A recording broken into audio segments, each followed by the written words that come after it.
100 años, y estamos hablando es básicamente de la naturaleza del choque. Eh, y en ese sentido, asimismo hemos visto a las autoridades implementar medidas extraordinarias pues, para un choque extraordinario. Este choque que estamos viendo no es comparable con ninguno, no es comparable con el 2008-2009, no es comparable con las crisis anteriores, porque este choque nace de un choque de oferta. Es decir, no es un tema de demanda, no es un tema crediticio, es un tema de un virus, literalmente, que nos obliga a estar encerrados en nuestras casas, a dejar de consumir y a las empresas a dejar de operar normalmente.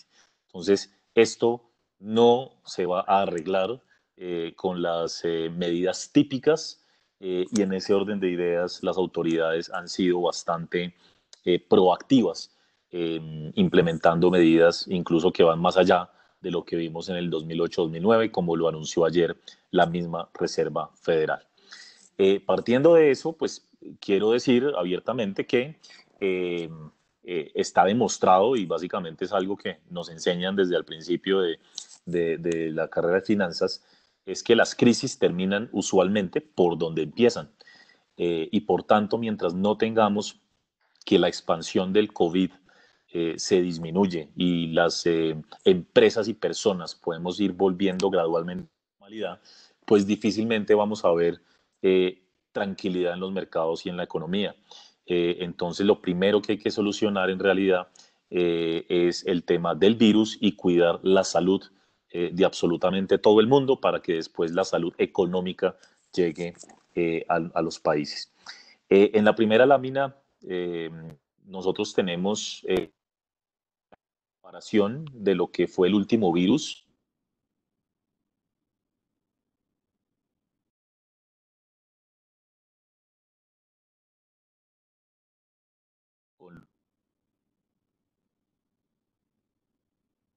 Mucho por las...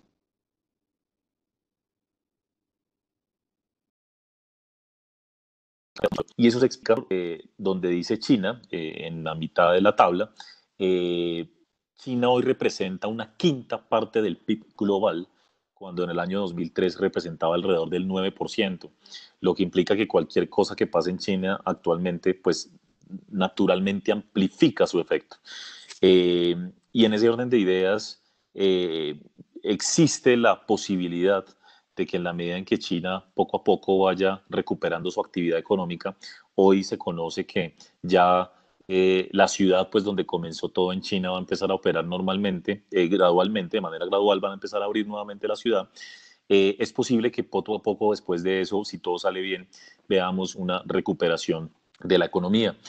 Sin embargo, como digo, el impacto sobre la economía china ha sido muy marcado y eso tiene un efecto significativo sobre la economía global.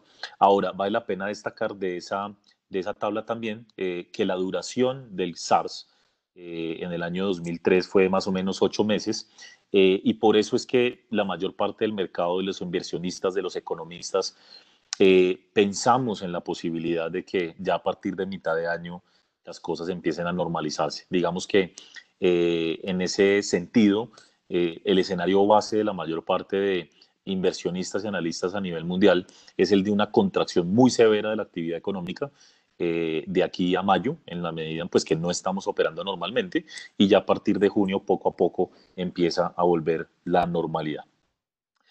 En la siguiente lámina tenemos básicamente la realidad de lo que ha pasado en las últimas semanas, que ha sido una locura, literalmente. Empiezo con la tabla grande, que es del Fondo Monetario Internacional, y ahí solamente voy a hacer un comentario. Y ustedes ven la línea, la primera fila, donde está la proyección del mundo, de la economía mundial. Eh, Hace solo mes y medio, que es esta tabla, el Fondo Monetario esperaba un crecimiento del 3.3 este año versus un 2.9 del año pasado. Eh, es una aceleración no menor, con Estados Unidos creciendo un poquito menos que el año pasado, Europa similar, Inglaterra similar al año pasado, y más abajo van a encontrar China. China creciendo casi lo mismo el año pasado al 6%. Y más abajito encuentran América Latina con un rebote importante, sobre todo liderado por Brasil.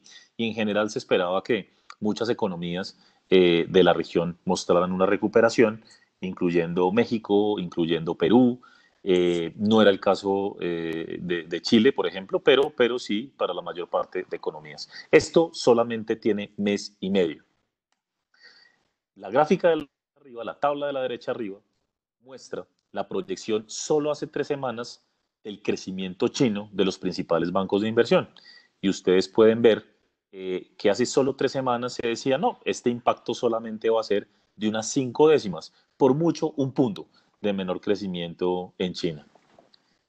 El último texto, que está abajo en negrita, muestra o resume lo que dice JP Morgan, que probablemente es el analista hoy más negativo que hay en términos de proyecciones de crecimiento mundial, y es que esperan una contracción muy fuerte en el primer y segundo trimestre de este año, con la economía mundial contrayéndose en todo el año 1.1. Para que se hagan una idea, en el año 2009 la economía se contrajo 0.1. Por lo tanto, esta contracción sería la más fuerte desde 1982 y la proyección que ahora tiene JP Morgan de China es del 3%, cuando hace 2 o 3 semanas era de el 5.8 y hace un poquito más, algo más del 6.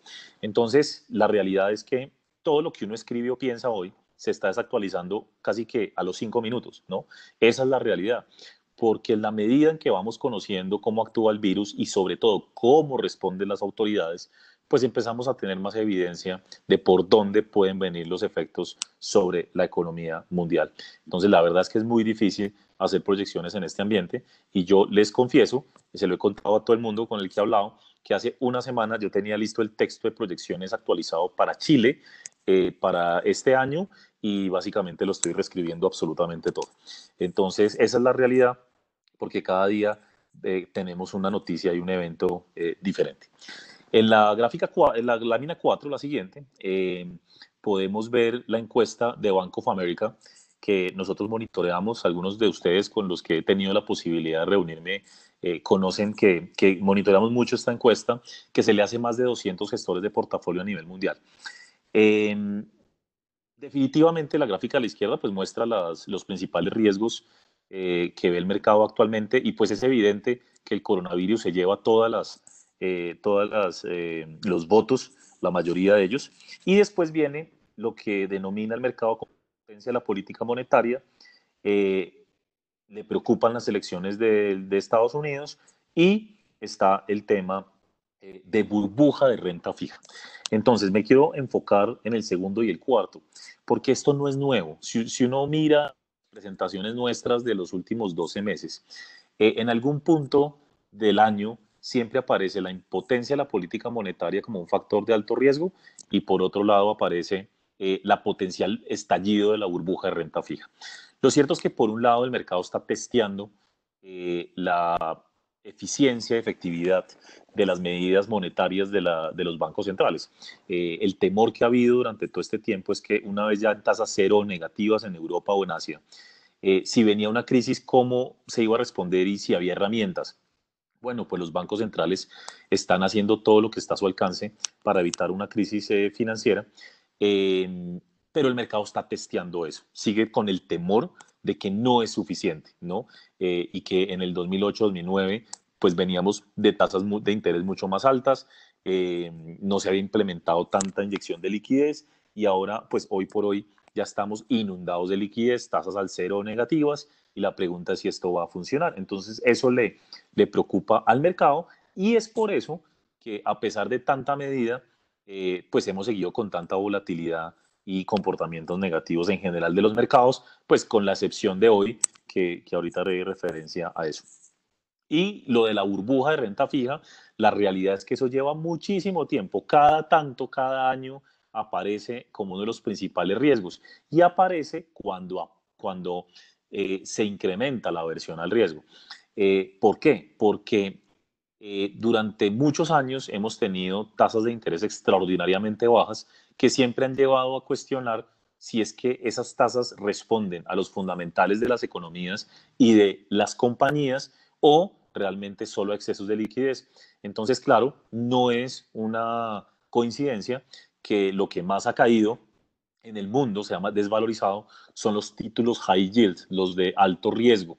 Obviamente las bolsas han caído 30% o algo por el estilo, pero no es normal que bonos high yield se desvaloricen 20%. O sea, realmente la caída ha sido muy fuerte porque el mercado desde hace mucho tiempo viene percibiendo que hay unas tasas de interés que no parecen ser coherentes con la realidad económica y los potenciales riesgos. Y obviamente, cuando viene una crisis como la actual, pues digamos que todos esos riesgos quedan al desnudo y las dificultades se hacen más evidentes. Por eso, insisto, el castigo que se ha dado a la renta fija, sobre todo de alto riesgo, en las últimas semanas. Y a la derecha, gráfica que muestra ese riesgo y esa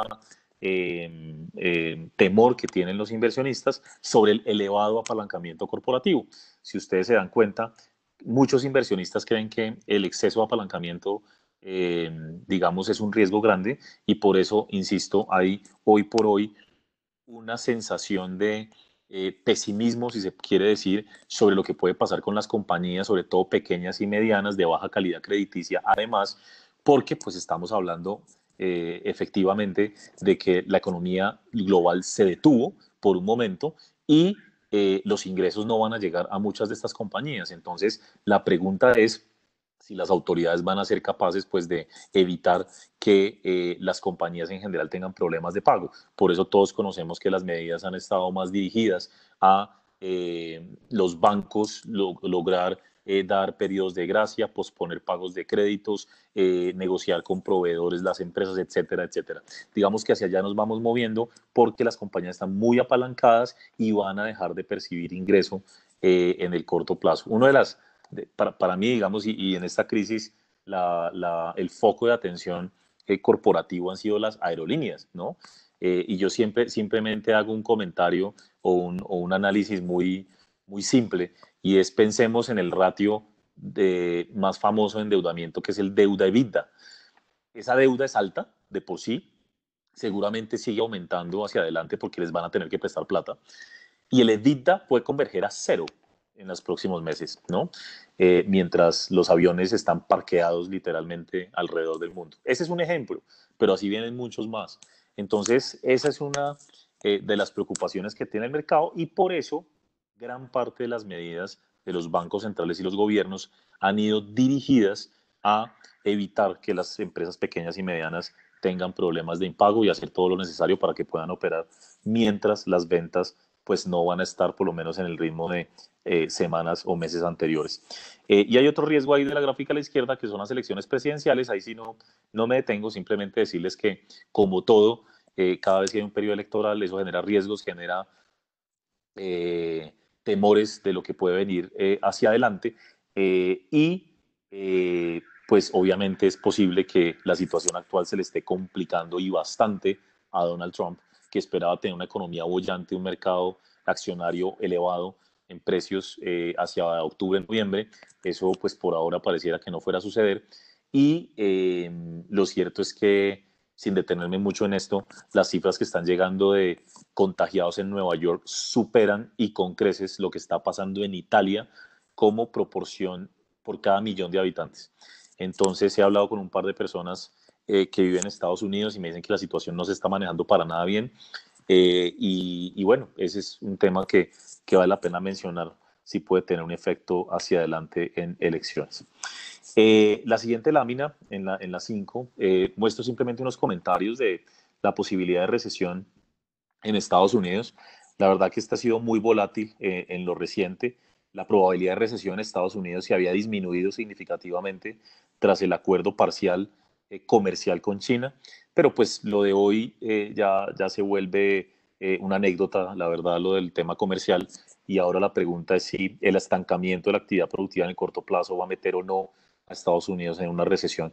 Yo la verdad, lo digo toda la confianza del mundo. Creo que mi trabajo también es decir lo que pienso en la medida de las posibilidades.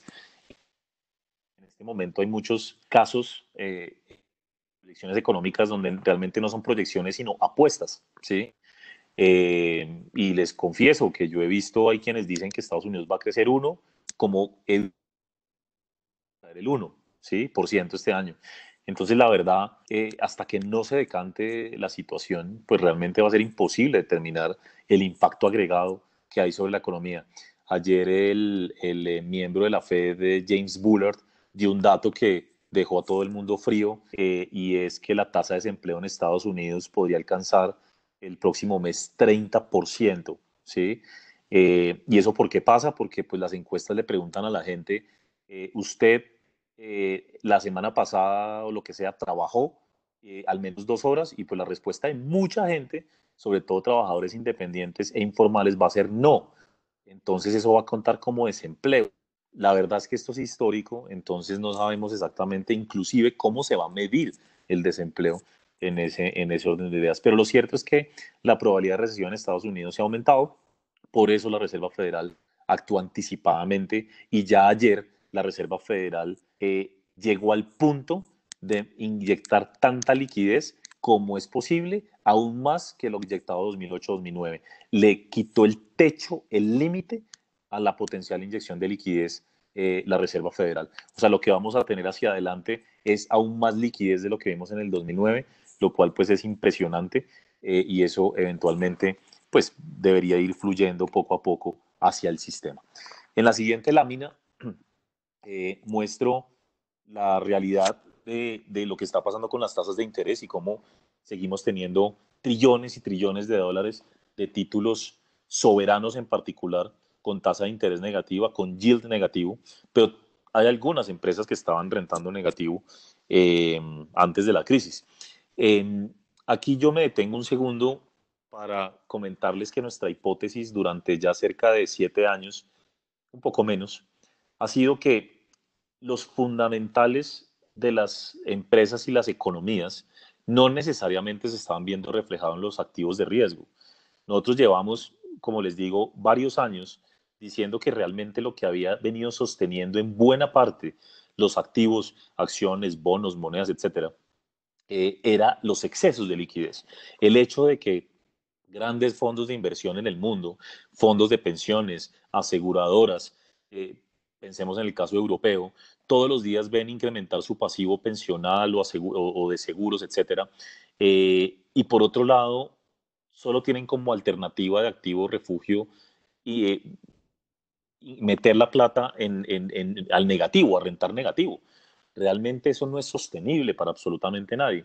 Entonces eso durante muchos años, pues obviamente incentivó a que los recursos llegaran a los de riesgo, inclusive muchos de ellos donde los fundamentales no los acompañaban. Siempre pongo el mismo ejemplo de Mauricio Macri emitiendo en el 2016 un bono a 100 años y recibiendo 12.000 millones de dólares en demandas. Eso es lo más irracional y se explica en buena parte por los excesos de liquidez. Entonces, aquí la pregunta es si vamos a poder mantener esa tesis y esa tendencia hacia adelante. Yo en principio creo que en buena parte sí.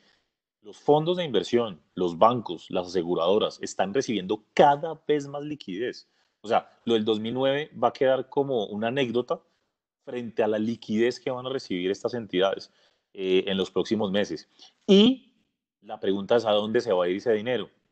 Posiblemente la tesis siga siendo que volvamos a ver el dinero retornando a activos de riesgo simplemente porque para una aseguradora o para un fondo de pensiones no es negocio tener el dinero rentando negativo en este momento. Ahora, quiero aclarar que no estoy diciendo que esto sea que una oportunidad para invertir ya. No, ahorita les complemento este comentario. Yo creo que va a seguir habiendo volatilidad en los mercados y muy marcada. Agarrar el low o el mínimo en precios de los activos va a ser casi imposible en esta coyuntura. Pero sí creo que en algún momento, sea cuando sea, en los próximos meses el dinero puede que empiece a fluir nuevamente hacia activos de riesgo y mercados emergentes. Ahora, pasando a la siguiente lámina, eh, ha habido con todo esto de tasas negativas y la situación de excesos de liquidez, pues el riesgo que les comentaba al principio en la encuesta de Bank of America, y es una preocupación natural con el tema de que haya desequilibrios por exceso de endeudamiento de las empresas. Y esto no es nuevo, insisto, yo creo que ustedes bien saben que los economistas llevamos muchísimos años alertando. De hecho, el Fondo Monetario y el Banco Mundial siempre hablan de lo mismo, que uno de los principales riesgos que existe o existía, no sé, existe sobre la economía mundial, es el exceso de apalancamiento corporativo, porque duramos muchos años con tasas extremadamente bajas.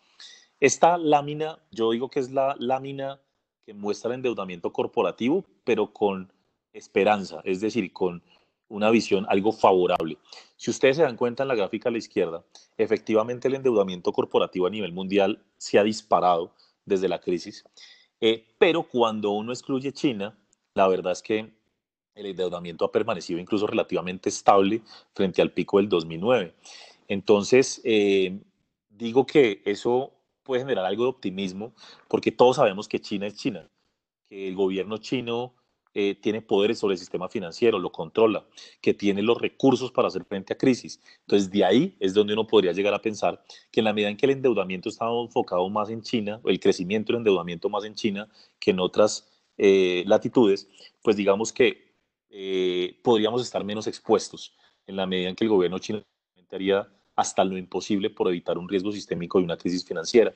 La gráfica a la derecha precisamente demuestra que países como Hong Kong, China o Francia son los países que han liderado el fuerte endeudamiento de las empresas en los últimos 10 años.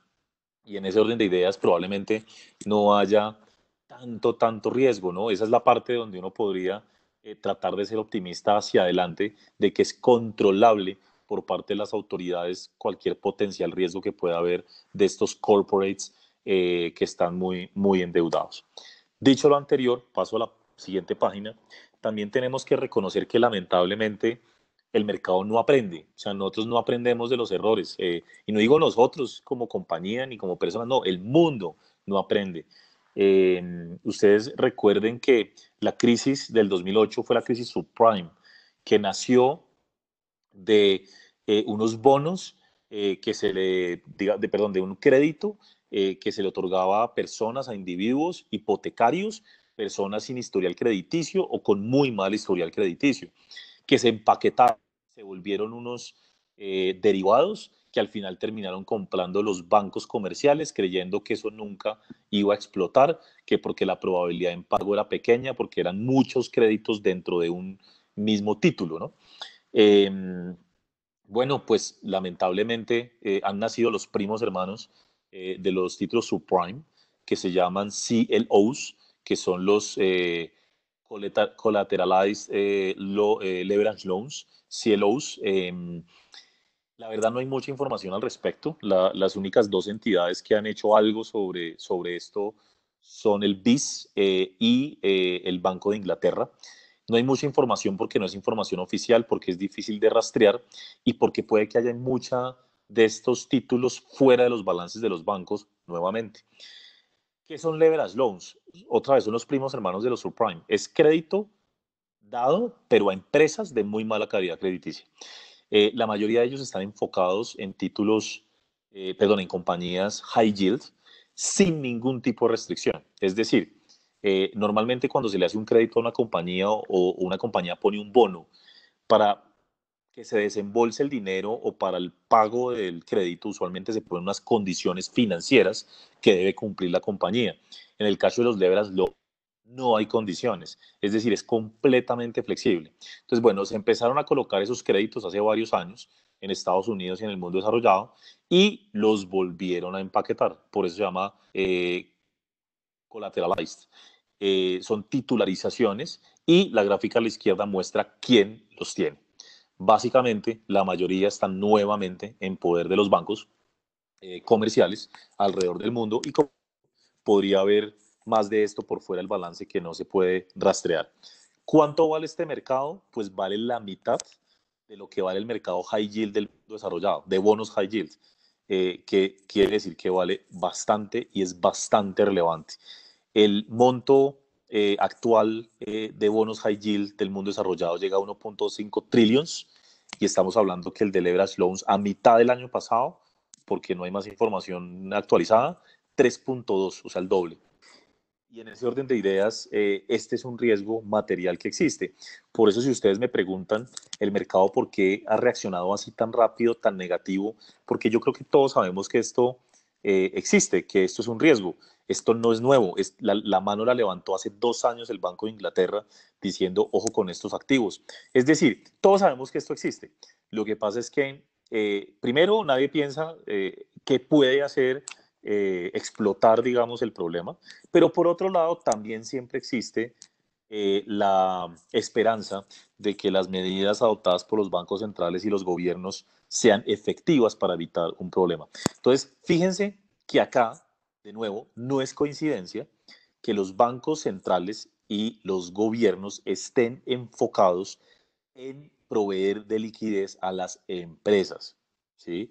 Digamos que ese es el quid del asunto, el principal objetivo. Aquí el problema no es de los bancos, no es que los bancos no tengan plata, no. El problema es que si empezamos a ver quiebras de pequeñas y medianas empresas en el mundo, pues no solamente se nos paraliza la actividad económica, sino que tenemos un lío en este tipo de productos financieros, ¿sí? Que terminarían afectando a los bancos. Entonces, yo creo que con la experiencia del 2008-2009, la Reserva Federal, bancos centrales, etcétera, ya saben qué hay que hacer, ¿no? Y básicamente hacer hasta lo imposible para seguir dándole liquidez a estos, entre comillas, desjuiciados, compañías de mala reputación y a quienes los financiaron, ¿no? Y los financiaron de manera irresponsable.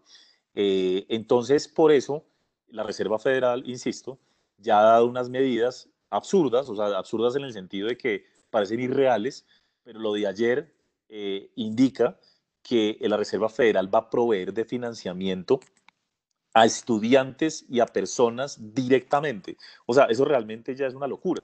Entonces ellos van a aceptar como parte de sus operaciones de liquidez bonos respaldados por hipotecas, bonos respaldados por créditos estudiantiles y bonos respaldados, por ejemplo, por crédito automotriz. O sea, imagínense al punto que hemos llegado. Todo esto porque sabemos que la Reserva Federal tiene conocimiento y todo el mundo de este problemita que se podría armar si dejan, digamos, que haya una quiebra de ciertas empresas que tienen esta deuda. Lamentablemente no hay información de qué tipo de empresas son, cuáles son. No, eso debe haber de todo en todo el mundo. Pero si les pongo un ejemplo, por ahí salió algo, son las petroleras, por ejemplo. Las petroleras son las primeras llamadas a tener problemas igual que las aerolíneas. Y la idea por eso es que, no sé si han visto, pero por ejemplo en Inglaterra y en Italia ya están pensando en nacionalizar compañías aéreas porque la verdad es que esto puede tener un impacto. La gente cree que, como nos pasó en el subprime, que un solo sector no genera un impacto sistémico, pero cuando resulta que hay títulos derivados sobre esos sectores que además tienen los bancos comerciales, pues se nos puede volver un problema sistémico. Entonces, por eso insisto y reafirmo toda esta visión del por qué los bancos centrales están actuando tan agresivamente y sobre todo enfocándose en proveer crédito a pequeñas y medianas empresas. La gráfica a la derecha muestra, entre otras cosas, más allá de lo que acabo de mencionar, por qué ha sido tan castigada la deuda corporativa, sobre todo de baja calificación. Digamos, siempre es normal que eso suceda, ¿no? Pero en los últimos años ha pasado algo extraordinario y es que ha habido muchísimas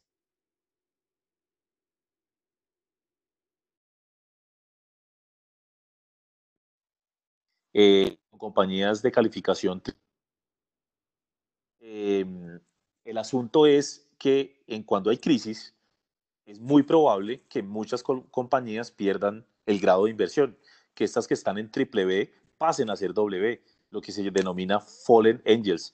Y por tanto, pues es de esperar que haya una fuerte salida de flujos de high yield y de los corporates triple B que pueden llegar a caer a grado de inversión junk o basura, como se llama popularmente. Entonces, pues es de esperar que con todo esto que les estoy mencionando haya una presión muy fuerte, que ya la hemos visto en los mercados de renta fija. En la siguiente lámina, como que recojo buena parte de lo que he mencionado, cómo en realidad parece que los fundamentales no acompañaban los mercados. Insisto, esa es una tesis que nosotros siempre tuvimos, solo que demostrarlo es imposible, pero esta gráfica de alguna manera sí ilustra un poco el punto. Fíjense que esta gráfica muestra la línea de abajo, el PIB de Estados Unidos en términos nominales, y la de arriba es la riqueza de los hogares de Estados Unidos. Pues es de esperar que haya una relación entre crecimiento económico y riqueza, ¿no? Pues la verdad es que durante varios periodos siempre se amplía la brecha entre PIB y riqueza. La riqueza de las familias en Estados Unidos está compuesta principalmente de sus ahorros pensionales o para la vejez, la vivienda, la finca raíz y las acciones.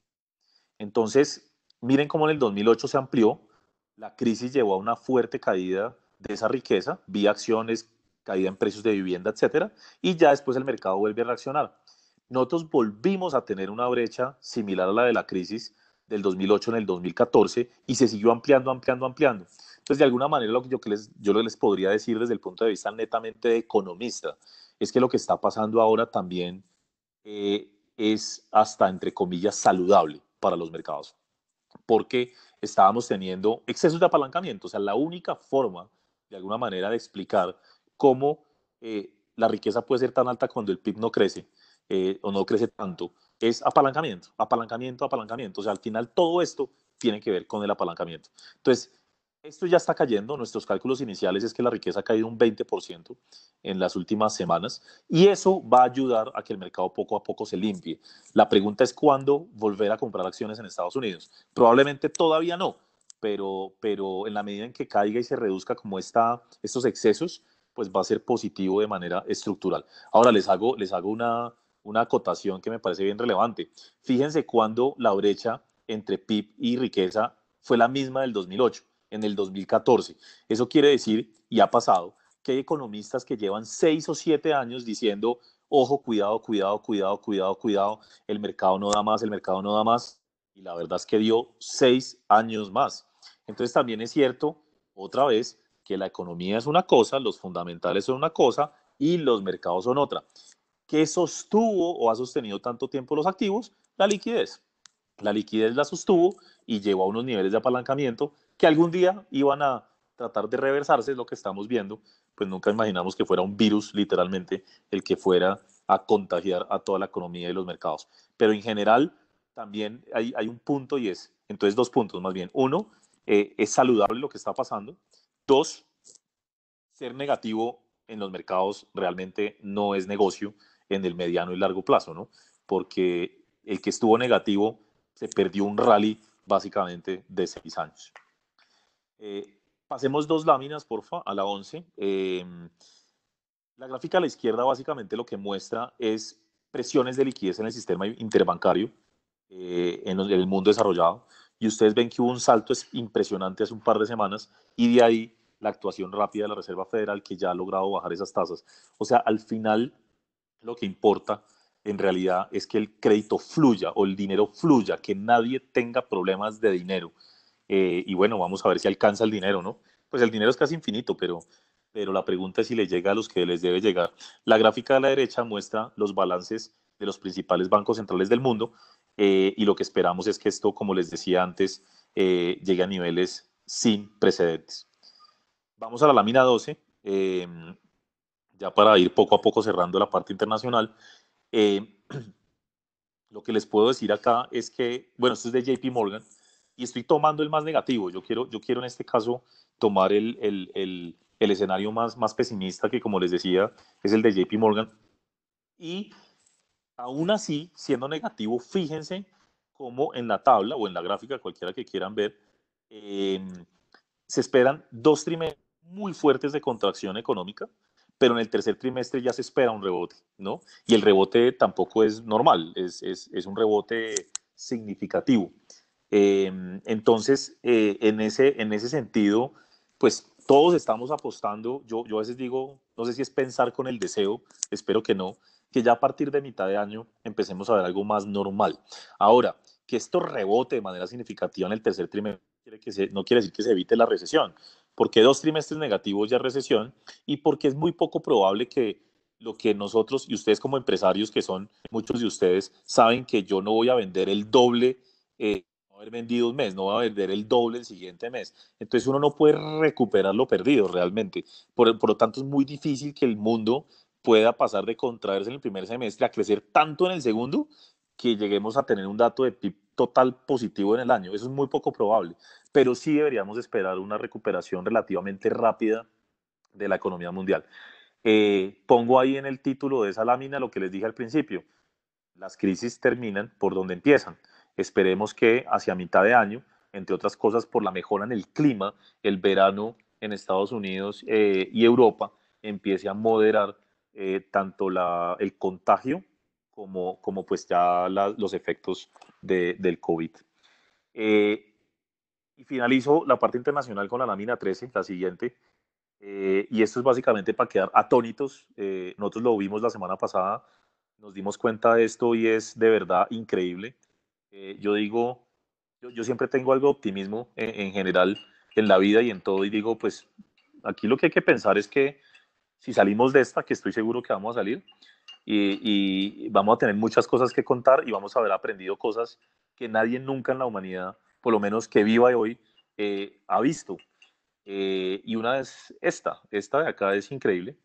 Ni siquiera en la crisis del 2008-2009 vimos la velocidad y el monto de salida de flujos desde mercados emergentes. O sea, realmente es una locura lo que estamos viendo actualmente. Y por eso también es cierto que ha llevado a las autoridades a actuar tan rápido, porque cuando la economía se paraliza de un día para otro, literalmente, pues la verdad es que el efecto es inmediato y hay que tomar medidas drásticas en el corto plazo.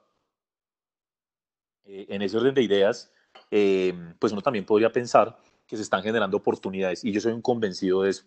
Yo creo que la velocidad, la magnitud de las caídas está generando grandes oportunidades para el mediano y largo plazo. Pero acá entonces, como siempre, esto nunca vamos a dejar de decirlo porque hace parte de nuestro deber de asesoría, es que todo depende del perfil de riesgo del cliente. O sea, la verdad es, yo hablo por mí, a mí todos los clientes terminan preguntándome, vea, Daniel Velandia, ¿qué haría? Pues yo empezaría a comprar algunas cosas, ¿sí? Pero porque yo estoy pensando a 20 o 30 años y de verdad estoy pensando ahí y no me importa si el activo me cae 20 o 30% de aquí a un mes. No me interesa. Y de verdad no me interesa.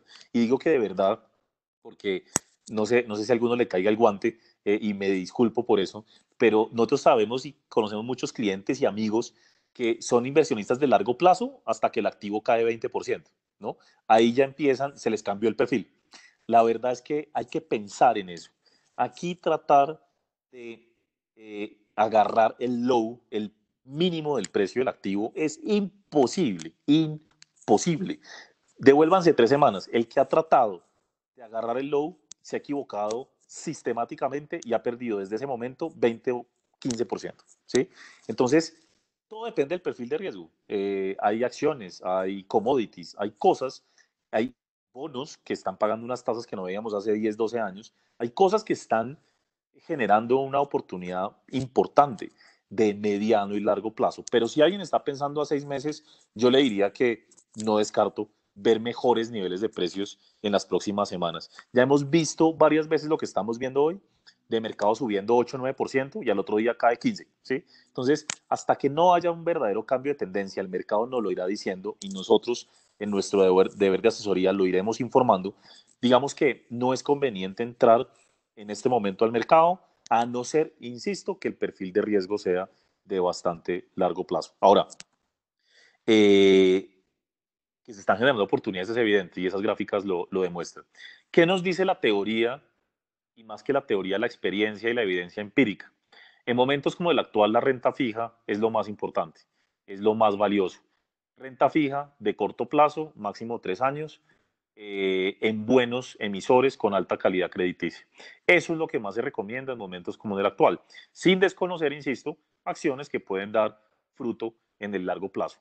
Pero en el corto plazo estamos viendo tasas atractivas, incluso de algunos soberanos bien calificados, eh, y créanme que hay una máxima de nosotros y que además siempre toca aplicarla en las crisis, y es que eh, cuando uno compra un título, valor, un bono en este caso, de una compañía de alto valor crediticio con cierta, digamos, madurez, 2, 5 años, y viene una crisis y el bono se golpea 30%, exageremos 40%, pero sabemos o es potencialmente probable que el emisor no vaya a quebrar porque es de buena calidad y que la caída del precio sea un tema de mercado de la misma crisis, pues obviamente uno sabe que puede dejar el bono al vencimiento como peor escenario, ¿no? Lo dejo al vencimiento, sigo recibiendo mi cupón y recibo mi capital al finalizar el bono, cosa que yo no puedo hacer con las acciones. Yo no les puedo decir a ustedes, compren la acción de X compañía, se cae 30% y no, déjala al vencimiento, porque el vencimiento no es el de la acción, sino el de uno, ¿no? A ver si uno tiene el aguante para vivir hasta que la acción se recupere. La verdad que por eso es que el perfil de riesgo es tan relevante en este momento. Bueno, y voy a terminar con un par de comentarios alrededor de nuestras economías, pero me quiero enfocar en Chile en esta ocasión. Pasemos a la siguiente lámina, por favor. Digamos, aquí como introducción, Latinoamérica va a sufrir y mucho. Estamos todas las economías sufriendo un triple choque simultáneamente, lo cual, pues de nuevo, es extraordinario, es inusual. Un choque es el efecto cantidad. El efecto cantidad es en nuestras economías, en Chile, Perú, Colombia, es más sentido por Chile y Perú. Esta cantidad viene de China, particularmente. El principal socio comercial de Chile y Perú es China, y la caída de casi 3 puntos esperada en el crecimiento este año de China, pues va a tener un impacto muy grande sobre estas dos economías en particular, también sobre Brasil, por ejemplo. Entonces es el efecto Q, el efecto cantidad. Después viene el efecto precio, que amplifica el problema, y es la caída en precios de commodities tan fuerte que hemos visto recientemente. Hay el que más va a sufrir, bueno, todos vamos a sufrir, pero vas a sufrir, como ha sido la constante en años anteriores, es Colombia, porque la composición de su comercio internacional y de las cuentas fiscales tiene un excesivo peso del petróleo. Entonces, digamos que ahí va a haber un efecto, pero claramente el cobre a 2.20 no le ayuda absolutamente a nadie y la verdad que una muy mala noticia lo que supimos ayer de Codelco, que pues reconociendo que a estos precios ya difícilmente dan flujo de caja positivo y que estaban considerando parar proyectos. Eso es natural en este mundo de los commodities. Mm. El tercer choque es el interno, que tiene que ver con que estamos en cuarentena y que, de nuevo, no podemos consumir normalmente y las empresas no pueden producir normalmente y mucho menos invertir. Inversión, yo no sé a dónde se va a ir. Eso es lo que me tiene a mí más pensativo de qué número le pone a uno a la caída de la inversión porque va a ser monumental en todos los países mientras tengamos la cuarentena. Entonces, ese es el triple choque que nos va a afectar, que vaya a llevar a tasas de crecimiento muy bajitas en los próximos meses. Y digamos que yo diría que Chile, desafortunadamente, está teniendo un choque adicional. Entonces, Chile tendría un cuarto choque que no tienen otros, que es la crisis social.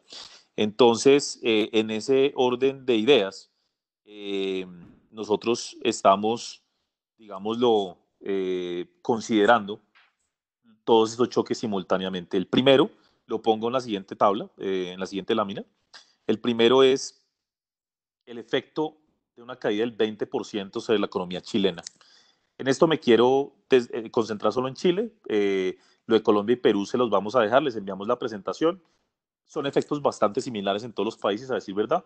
En el caso de Chile, nosotros tenemos un modelo que nos dice, y además actuó bastante bien cuando cayó el precio del cobre por allá en el 2013-2014, que por cada 20% que cae el precio del cobre hay un impacto de cerca de medio punto sobre la economía 4 trimestres adelante, pero casi de un punto sobre la demanda interna. Ese es solo el choque del cobre.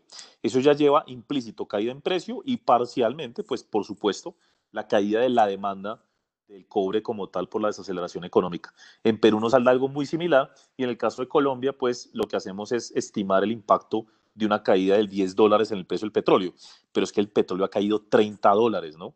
Es una locura. Ahora hago una acotación importante. Estos son caídas promedio año, ¿no? O O sea, si el precio del cobre se va a 2.20 y vuelve a 2.50 de aquí a 3 meses, pues no pasó mayor cosa, ¿no?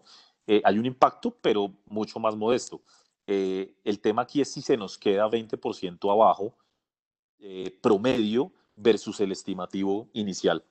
Y todos estamos trabajando con algo cercano a 2.60, 2.55, y bueno, hoy estamos por el orden del 2.20, 2.25 con el rebote de hoy. Pero digamos que ese es el impacto netamente de la caída de precio de cobre. En la gráfica, perdón, en la línea, en lo escrito abajo, debajo de la tabla, lo que está con 3 asteriscos, muestra algo que estamos haciendo ahorita. Bueno, ya lo estoy terminando, la verdad. Eh, no veo otra forma eficiente o efectiva de tratar de hacerlo. Y es que nosotros podemos tratar de medir el impacto de la cuarentena sobre la economía sabiendo cuánto afecta un día hábil menos el PIB. ¿Eso cómo se hace? Eso hecho, lo ha hecho el Banco Central de Chile en varias ocasiones. Nosotros lo hemos confirmado. Para que se hagan una idea, y ese es el dato, digamos que seguramente muchos utilizamos en Chile y aplica, es muy similar para Colombia y Perú.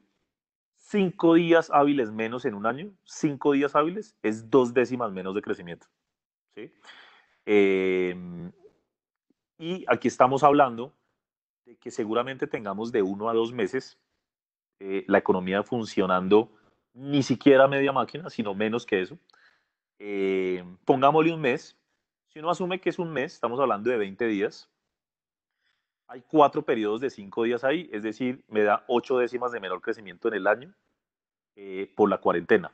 Ahora, eso es asumiendo, también es cierto, que toda la economía está paralizada, lo que no es una realidad. Hay partes y segmentos de la economía que van a seguir funcionando, como el financiero, de servicios públicos, parte de la minería, parte algo es posible que siga funcionando en algún momento, las comidas, etcétera, y los bienes básicos. Entonces, no es 100% de cierre la economía, pero sí es una economía funcionando, yo que sé, al 30% probablemente, o algo por el estilo. Entonces, nos toca ajustar lo de días hábiles por eh, qué tanto de la economía opera normalmente y a eso el número de días que vamos a operar eh, irregularmente.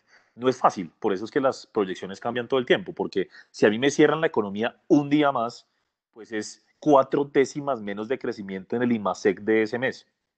Es que el impacto es muy fuerte. Entonces, si a mí me dicen que la cuarentena no es de 15 días, sino de un mes, vuelven a cambiar las proyecciones. ¿Ok? Ese, digamos, es el quid del asunto en este momento. Con todo, a lo que voy es que Chile está enfrentando varios choques. Me toca quitarle más o menos, le quitaría alrededor de entre medio punto y un punto por efecto China más precio cobre, por lo menos un punto, la verdad, frente al estimativo inicial. Hoy tenemos 1.2 de crecimiento, eso nos daría 0.2 y a eso quítenle el efecto o pónganle el efecto de menor crecimiento por la cuarentena.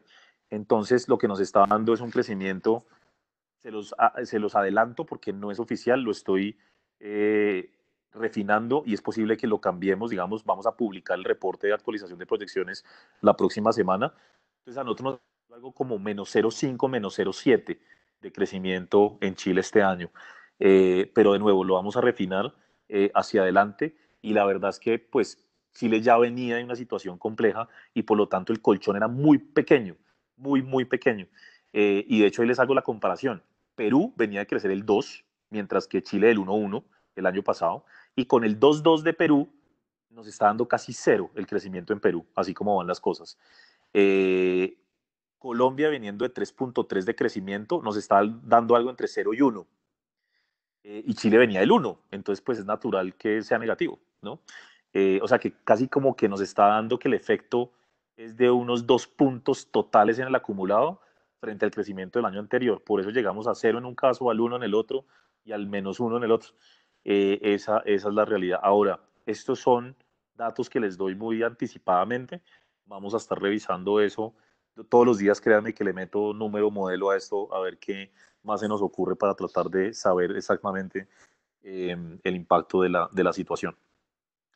Y cierro en la siguiente lámina. Eh, Son dos láminas muy rápidas. Decirles que en realidad, pues Chile está enfrentando una situación desafiante. Yo les puse una tabla que está ahí, no sé si puedan ver bien, pero la de abajo, la primera columna que está resaltada, redondeada, muestra cómo este año el déficit fiscal en Chile va a ser mucho más mayor que el de todos sus comparables. Inclusive yo creo que el déficit fiscal en Chile, tengo en mente que va a ser algo cercano al 5,5%, no el 4,5% que está ahí, después de que eh, se anunció ese gran plan de estímulo la semana pasada. Claramente va a haber un impacto fiscal importante. La buena noticia son las bolitas de la derecha, es que Chile parte de un buen punto para enfrentar la situación, con niveles de endeudamiento muy bajo y con los ahorros necesarios para enfrentarlo, afortunadamente. Dicho eso, mi gran punto con Chile, para que ustedes lo conozcan, es que va a haber un reto impresionante. No sé si antes lo habrán visto, probablemente sí, pero no sé si en estas dimensiones, y es el reto entre crecimiento económico y consolidación fiscal, y al final entre la sostenibilidad fiscal del país. ¿Por qué? Porque es que aparte del COVID vienen muchas cosas que ustedes conocen mejor que yo, y partimos de niveles muy bajos de crecimiento. De hecho, miren la primera columna de la tabla de arriba, donde dice crecimiento del PIB 5 años promedio. Si ustedes se dan cuenta, los últimos 5 años de crecimiento chileno han estado muy por debajo de cualquier grupo de países que vean. Triple B, A's, triple B menos, ¿no? Entonces estamos partiendo en Chile crecimientos muy bajos y se nos vienen unas desafíos significativos que implican un gasto fiscal importante. Desde el punto de vista de la salud pública, de lo que pasa en Chile, es una buena noticia haber aplazado el plebiscito hasta octubre, pero para los mercados no lo es, definitivamente, ¿no? Yo hago un comentario muy suelto, eh, que incluso le he escuchado a un par de clientes nuestros, y es que el aplazar el plebiscito mientras se alivia la situación del COVID, pues no sé, de pronto salimos tan fortalecidos en Chile del asunto y se le da un buen manejo a la situación, que de pronto termina ganando el no, ¿no? O sea, aquí va a haber cualquier cantidad de todas maneras de hipótesis y teorías de aquí a allá, pero pues no es bueno para la inversión ni para nadie tener un plebiscito en octubre y entonces ya se nos alargó esto un año de pura incertidumbre política, ¿no? Entonces, ese es el reto grande que tiene Chile, de balancear crecimiento con temas fiscales. Por eso esperamos una bajada en la calificación soberana de Chile, que está a punto de materializarse. Eso Fitch hace 2 semanas le bajó el outlook. Dicho eso, pues la verdad es que Chile está en otro nivel muy diferente al de Colombia. Les cuento como que el Ministerio de Finanzas de Chile me llamó para decirme que estaba viendo, que le preocupaba, que fuéramos negativos con la calificación, y eso fue antes de que Fitch bajara el outlook. Yo le decía, yo sé que eso es preocupante, pero preocupados Colombia, que tiene la calificación por Standard & Poor's en triple B menos, y que si Standard & Poor's se pone bravo con nosotros, de mal genio con Colombia, perdemos el grado de inversión. Eso sí es una preocupación. La verdad que no vemos eso en Colombia, que perdamos el grado de inversión en el corto plazo, pero pues Chile está en otro nivel. Yo sí creo que le van a bajar la calificación 1 o 2 veces en los próximos 3 años, pero pues siguen siendo un país A, y eso hace una diferencia enorme. Entonces ahí yo no me preocuparía tanto. Y la última lámina sí muestra, por otro lado, la gran fortaleza de Chile hoy por hoy. Pasemos a la última, por favor, ya, gracias. Y es la institucionalidad. Las instituciones en Chile están siendo puestas a prueba en este momento por los dos lados, por la crisis social y por el tema de salud, pero definitivamente miren esos datos que se sacan ahí son del Banco Mundial, de estabilidad política, rule of law, efectividad de gobierno, etcétera, etcétera. Cuanto más alto el indicador, mejor. Y ustedes pueden ver que en general, en la mayor parte de indicadores, Chile está bien por arriba, inclusive sus comparables en el mundo de A. Eso hace a Chile muy diferente, y eso lo hace ser a uno como optimista hacia el futuro con Chile, más allá de que las condiciones económicas no van a ser fáciles hacia adelante. Aquí en Chile, pues también se están generando oportunidades de inversión relevantes. Nosotros publicamos un reporte eh, ayer sobre cómo jugar el mercado accionario chileno ante esta coyuntura. Espero que les haya llegado y si no los podemos compartir. Acciones que vemos con potencial de largo plazo, otros como refugio y otros donde definitivamente preferimos no estar bajo esta coyuntura. Entonces, todos son cuestiones de oportunidades, pero también es cierto que el timing, el momento hay que saberlo buscar. Y bueno, ese es como el asunto. Eh, Les agradezco muchísimo el tiempo. Eh, los motivo a que nos hagan preguntas a través de la plataforma. Pueden hacerlo a través del chat, pueden levantar la mano también en la manito que está ahí, pero en general nos queda mejor a través del chat. Les agradezco muchísimo, de verdad, haber atendido esto y antes pues de despedirme de todos, porque sé que algunos de pronto se desconectan, sí les digo que pues nuestro deseo es que estén muy bien de salud con sus familias, que se cuiden mucho, que seamos prudentes, precavidos en todo sentido, que esto va a ser un golpe duro, pero definitivamente va a ser un golpe, esperamos, con la ayuda de absolutamente todo el mundo, un golpe temporal. Muchas gracias a todos y quedo atento a preguntas. Daniel, tengo la primera pregunta acá que dice tu opinión respecto al tipo de cambio en Chile. No me salvé, la verdad no iba a... estaba obviando, estaba por los laditos. Bueno, miren, la verdad es que no sé qué responder. Yo creo, a ver, y se los digo para que vean que estoy entrando con la posición en mi bolsillo porque ayer nuestro management, perdón, nuestro management me preguntó por tipo de cambio y yo les dije abiertamente, por correa no sean así, ¿por qué me hacen eso, no? Pero bueno, les digo que lo que les mandé, yo creo que el dólar en Chile puede llegar a algo cercano a 9.20 o algo por el estilo de aquí a mayo, que es donde vamos a tener, perdón, vamos a tener el mayor impacto, vamos a empezar a conocer eh, los, las cifras de crecimiento, de aquí a mayo vamos a saber qué tanto nos infectamos, cuántos muertos va a haber. Entonces yo me la jugaría siendo conservador por ese lado. Puede que no suba de esa manera, pero pensando en esa curva de la enfermedad y del impacto que va a generar con la cuarentena, yo creo que de aquí a abril o finales de abril deberíamos tener un tipo de cambio probablemente superando 900. Mm, yo me la jugaría así otra vez para tratar de ser conservador. No quiero decir que eso se va a ir a 800, que porque todo se va a arreglar. No, de hecho yo no tengo eso en la cabeza. Yo creo que vamos a tener varias semanas más de mucha volatilidad. Y ya hacia adelante, si todo sale bien y le creemos a las proyecciones globales de a partir de mayo, junio, todo empieza a normalizarse, empieza a haber un rebote gradual de absolutamente todo y una normalización de la actividad económica, pues de hecho podría haber una caída muy fuerte del dólar en los siguientes meses y por eso yo creo que sigo pensando en la posibilidad de un dólar cerrando alrededor de 800 este año.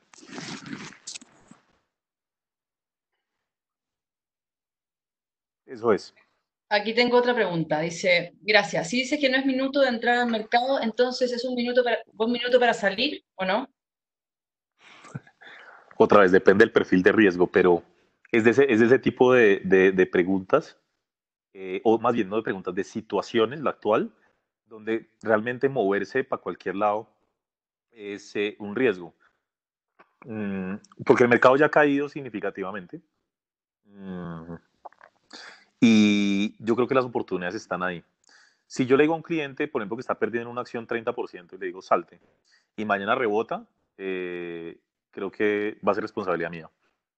Eh, y si le digo no te salgas y cae otro 20%, también tengo un riesgo, ¿no?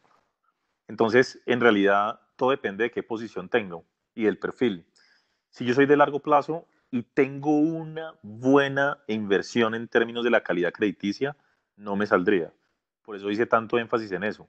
Si yo esté en una acción o en un bono donde veo que la compañía no tiene mayor riesgo, no me saldría. Eventualmente se va a recuperar cuando la actividad económica se recupere. Pero, y yo les voy a decir abiertamente, sin hablar solo de Chile, Hablemos de Colombia para meterme en menos problemas, ¿sí? Si yo tengo un cliente con una acción de Avianca en este momento, pues probablemente le diría que saliera, ¿no? Entonces, porque es que la compañía está a punto de quebrar. Entonces, eso depende también de la calidad del emisor, como decía, pero si estoy en un buen emisor y he perdido 20-30% y más o menos hasta la camisa, pues si inversionista a largo plazo yo me aguantaría. Si resulta que necesito la plata en el corto plazo, pues ya habrá a ver qué va a tocar ver opciones, digamos. Pero en principio me cuesta mucho recomendarle a alguien que salga después de tremenda caída. Aquí hay otra pregunta. Dice Sergio Rivadeneira, dice, hola Daniel, muchas gracias por el webinar. Mi pregunta sería, ¿qué opinas de comenzar con compras en renta variable en Estados Unidos? Eh, si es un perfil como el mío, que tanto énfasis dice, yo empezaría a verlo poco a poco, sí. Eh, poco a poco. Ahora, yo tengo una cosa en la cabeza que yo actúo así, se los digo. Yo no tengo inversiones, para que sepan, en este momento, pues, o sea, uno tiene sus fondos y las pensiones y la cosa, pero no directamente. Y yo tengo una tesis que algunos aguantan, otros no. Y es que cuando uno tiene estas crisis, yo prefiero perderme un rally del 10 o 15% a tratar de agarrar el mínimo o el low del mercado, ¿sí? ¿Por qué lo digo? Porque es que nosotros vamos a ver días donde una acción en particular, cualquiera que sea, sube 15 y al otro día se cae el mismo 15 o 20, que lo hemos visto ya. Cuando uno tiene un mercado que ha caído 30% y por tanto su recuperación hasta el nivel máximo observado implica subidas de 50 o 60%, yo prefiero perderme un rally del 15 y estar tranquilo de que yo voy por el otro 20 o 30 como con más seguridad, ¿sí? Así lo aconsejo yo, usualmente. De pronto no tiene que ser un 15. También puede ser que uno vea varios días o varias jornadas o un par de semanas con los mercados subiendo. Es que lo que estamos viendo hoy es un mercado donde cae 7, cae 7, cae 7, sube 5, cae 7, sube 5, cae 7. Ahí me está diciendo que la tendencia es a la baja. El día que yo vea al revés un mercado donde sube 5, 5, 5, me cae 3, sube 5, 5 y me cae 3, eso ya es tendencia alcista. Entonces, agarrar el mínimo no lo recomiendo, pero sí efectivamente, otra vez, sí tenemos capacidad de aguante, sí hay cosas que se pueden ir comprando ya. Y de hecho, de nuevo, para el caso chileno también, podemos ver el reporte que publicamos ayer, donde hay unas compañías que, pucha, ya parece que estuvieran descontando casi que la quiebra, entonces uno puede meterse a ese tipo de cosas y esperar, ¿no? En Estados Unidos no soy experto, pero nuestros colegas de estrategia y de advisory sí, ahí no me meto, pero con seguridad pasa exactamente lo mismo, ¿no? Gracias, Daniel. Eh, Andrés Gardela, te doy la palabra, ¿puedes hablar? Entiendo que querías hacer una pregunta. ¿Escucha? Sí, perfecto. Hola, ¿qué tal? Oye, muchas gracias por el informe muy completo. Particularmente quería preguntar cuál es tu visión en relación a cuáles serán las industrias más impactadas en Chile, qué sectores son los que tú ves más complicados. Bueno, gracias y gracias por la participación, Andrés, y la pregunta. Pues digamos, lo natural es por donde arrancó todo esto, digamos, pensando en el desarrollo de la crisis, que además tiene un doble efecto por lo social en Chile, es eh, transporte, turismo y en general hotelería, ¿no? Obviamente ahí ya me salgo un poquito como del contexto del mercado, porque pues no tenemos así muchas compañías listadas con ese tema, pero por ejemplo un LATAM claramente es de esas acciones donde no estaríamos en este momento y de hecho está puesto así en nuestro reporte. De hecho estoy abriendo acá, les quiero compartir, si no han visto el reporte por escrito, eh, se las voy a leer. Nosotros no estaríamos en este momento en el mercado accionario chileno ni en Itaú, ni en Latam, ni en Maciza, ni en ITES. Nos parece que son, bueno, compañías que sobre todo por rentabilidad y flujo de caja pueden tener algún problema hacia adelante. Compañías que creemos que son de bajo riesgo y jugamos defensivamente. Banco de Chile, Colbún, Andina, CCU, Aguas, Concha y Toro, SMU. ustedes miran, pues lo natural en todas las crisis es jugar con utilities, con compañías de bajo beta. Y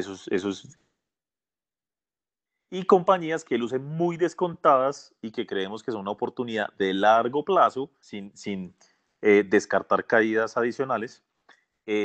Parque Arauco, Falabella, Cencosud, Entel, Sonda, Santander, BCI y LC. Como les digo, ese reporte lo publicamos ayer, es oficial y se los podemos pasar si no lo tienen. Ahora, definitivamente, eh, como decía, transporte aéreo, por carretera, etcétera, turismo muy fuertemente golpeado, hotelería y claramente comercio. Comercio va a seguir teniendo un impacto porque no puede operar normalmente, incluso por los problemas logísticos. Es cierto que muchas compañías van a poder operar y vender cosas a través de páginas web y demás, pero yo creo que, digamos, la crisis social nos dio a entender cómo cerrar la economía afecta, ¿no? Y aquí va a venir otro efecto adicional sobre ese tipo de compañías. Entonces, lo que es comercio seguramente va a tener un efecto, un impacto significativo. Yo creo que las economías no se salvan, ningún sector se salva, básicamente. De pronto, utility sí, porque los servicios públicos siguen operando normalmente, pero también todo lo que esté relacionado con inversión va a tener una fuerte caída. Entonces, sector minero, ya estamos viendo el impacto, y por eso yo más bien haría cuáles no se afectan tanto. Y no se afecta, sí, utilities en particular, y donde pueda llegar algún tipo de gasto y ayuda del gobierno. Inclusive estaba pensando en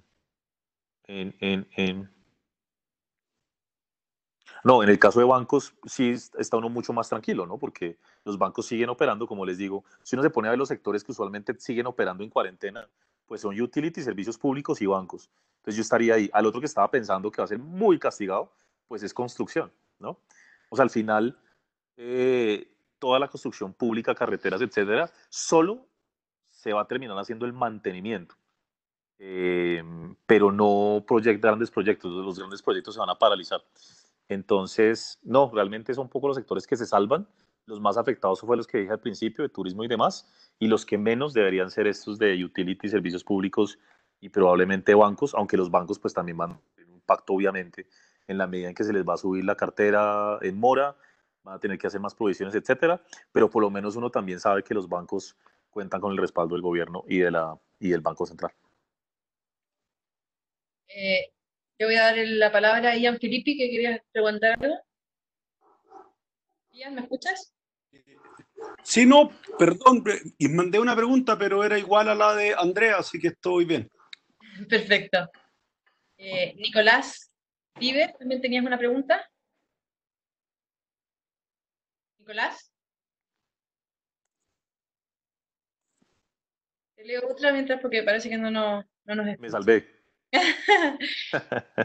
A ver, déjame leerte otra. Dice, muchas gracias por el webinar. Quería preguntar qué opinión tiene sobre la inflación en el mediano y largo plazo con los niveles de tipo de cambio. ¿Será difícil mantener el rango meta del 3% dado esto? ¿Es preferible mantener en activos en UF?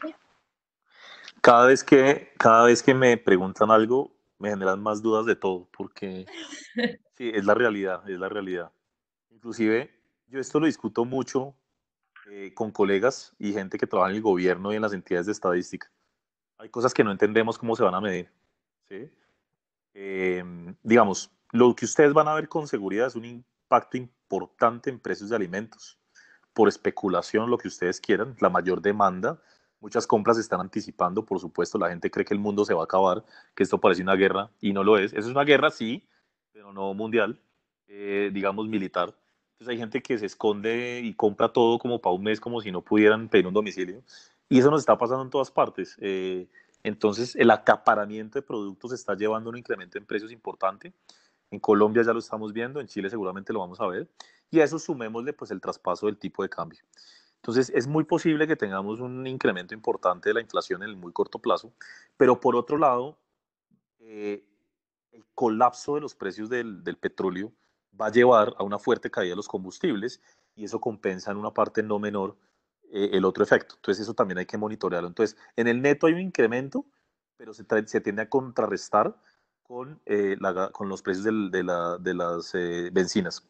Ahora, está el otro tema, y les decía el tema de medición. Hay servicios que simplemente no van a operar, ¿sí? Hay precios que van a colapsar o que van a ser gratis. No sé si pues ustedes saben, en países como Colombia, como Chile o Perú, hay cosas que van a ser cero de precio, ¿sí? Y partamos con peajes de los aeropuertos, partamos con servicios públicos. Les quiero decir que en Colombia, por ejemplo, este mes nadie paga servicios públicos. Entonces, ¿es cero? Yo tengo esa pregunta y la estoy haciendo y nadie me ha respondido aún, ¿sí? Es lo mismo que me pasa con el desempleo. Yo no sé dónde se va a ir el desempleo, al 30-40%, si considero que los independientes y los informales no van a trabajar por unas semanas. Entonces, al responder no la encuesta, me considero desempleado y por tanto el desempleo se me va al 30%, como dijo Bullard de la Reserva Federal.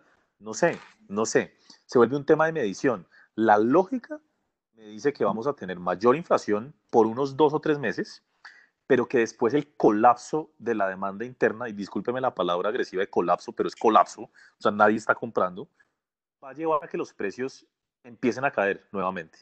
Entonces, yo lo que estoy pensando actualmente es una inflación que se mantiene cerca del 4, de pronto lo superan momentáneamente en los próximos meses, pero volvemos a converger al 3,4, 3,3 a final de año, ¿sí? Porque el resultado final usualmente de una crisis es el menor crecimiento es menor inflación, y yo creo que si no es 3,4 en diciembre, si es 3,4 en el primer trimestre del próximo año, ¿sí? Se vuelve un tema de timing, más estoy convencido que la inflación termina cediendo. Ahora, ¿que puede ser una estrategia estar en UEFs? Sí, me parece una estrategia que de hecho hemos implementado en los 3 países en los últimos meses. Cuando uno se quiere cubrir de un riesgo, primero lo que hace es comprar títulos de deuda soberana, y segundo, cuando hay un riesgo de esta magnitud con el dólar subiendo y acaparamiento de productos, pues estar en inflación no es mala idea. Entonces no diría que enfocar todo el portafolio allá, pero sí una parte, y esa es una estrategia que es bastante válida en estos momentos.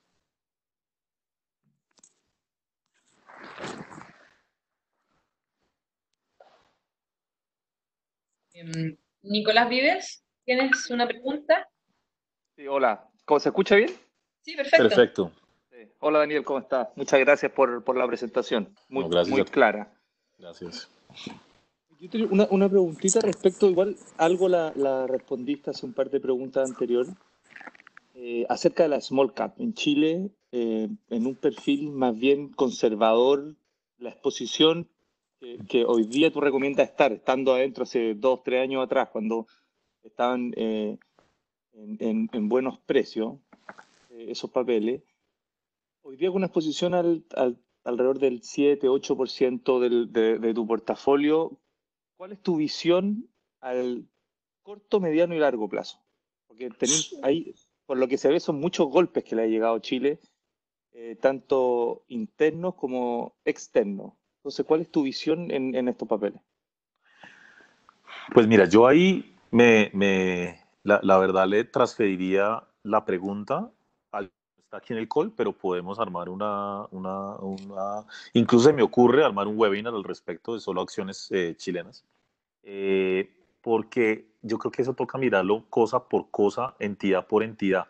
Entonces, claro, yo te mencionaba en el caso de, ahorita tenemos ciertas, digamos, estamos al margen de compañías como Maciza o ITES.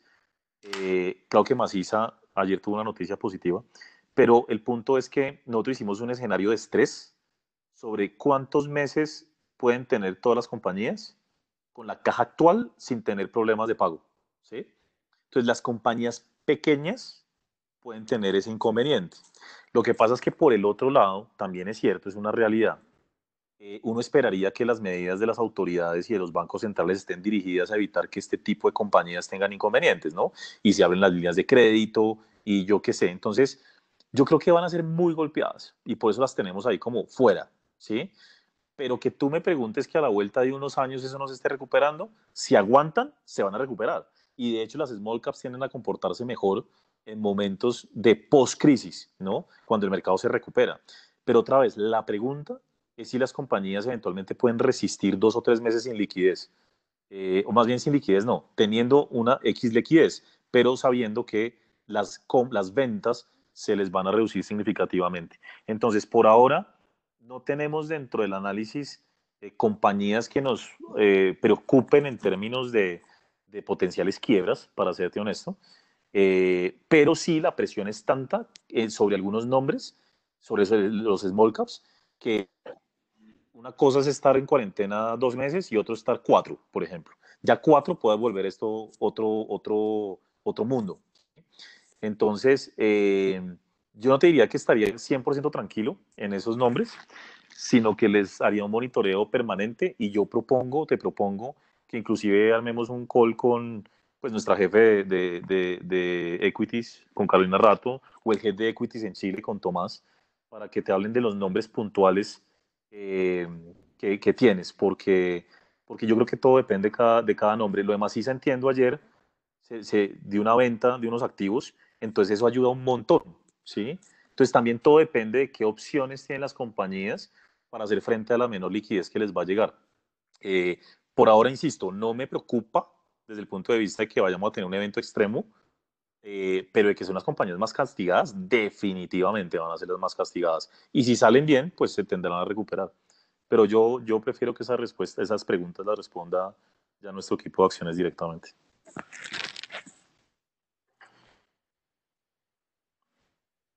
Muchas gracias, Daniel. Ignacio. Sí, bueno, quería cerrar un poquito este webinar agradeciendo primero a Daniel con esta presentación.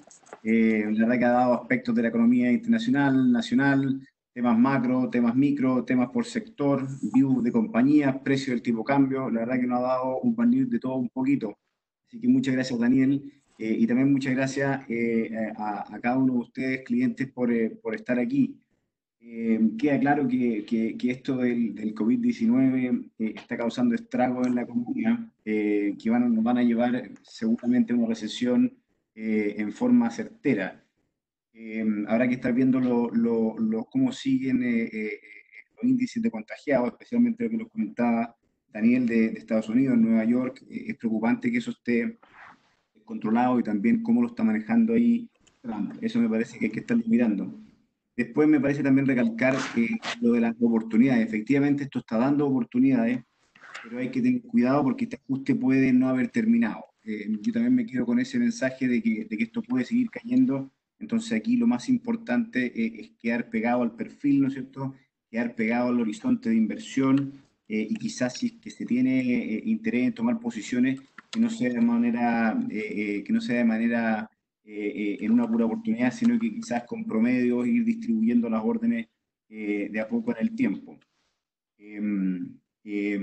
Por último, también comentarles que cada banquero está preparado para conversar con ustedes, ya seguramente lo ha estado haciendo, y también cuentan con todos los reportes que Daniel hizo mención en esta presentación como para que se los pidan, y esta misma también que acabo de ocurrir, también ellos los tienen, entonces comuníquense con ellos para que vaya fluyendo ese tipo de reporte.